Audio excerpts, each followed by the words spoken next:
पूर्वतन मंत्री समीर बाबू से सामिल रही एवं साहाय्य सहानुभूति करुवे ये आशा मु रखुची।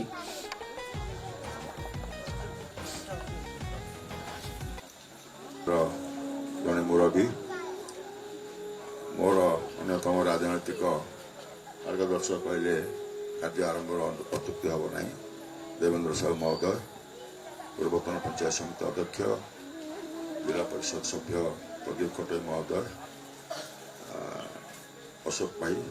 अशोक साहू महोदय, सरपंच, पीएस मेंबर, पंचायत समिति अध्यक्ष शंकर बाबू आसी पहुँचले एवं छवि अच्छी आमर मंडल सभापति भारतीय जनता पार्टी एवं अन्य उपस्थित समस्त दिलीप की भल पाउथिबा मुरबीगण, युवा बंधुगण, परिवार पुत्र एवं समस्त सदस्यवृंद, प्रथमे दिलीप की श्रद्धांजलि जनला कथा कहला को मन भीतर कुह आसूची। दीर्घ दिन मोर जड़े भल भाई परी भाई टे सहयोगी जहाँ कहले केते जेते विशेषण देले निश्चित भाव अभाव तार जो कथा बर्तमान विशेष भाव चलित साधारण निर्वाचन पर जो राजनैतिक आवश्यकता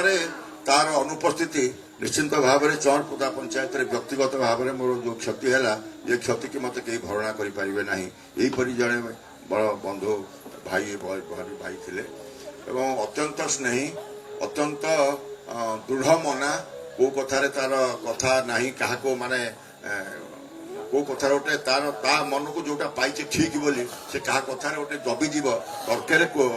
पछक पलैब यहीपरि भाव में पिला नुह तेणु जेते श्रद्धांजलि जनइले अभाव केवल प्रभु जगन्नाथ पाखे प्रार्थना करी परिवार को पुत्र को एवं परिवार को निश्चित भाव में धैर्य दिंतु। दिलीप अनुपस्थित से परिवार किपरि भाव में आहरी आगू प्रभु जगन्नाथ आशीर्वाद जाऊ ये प्रभु जगन्नाथ पाखे प्रार्थना करी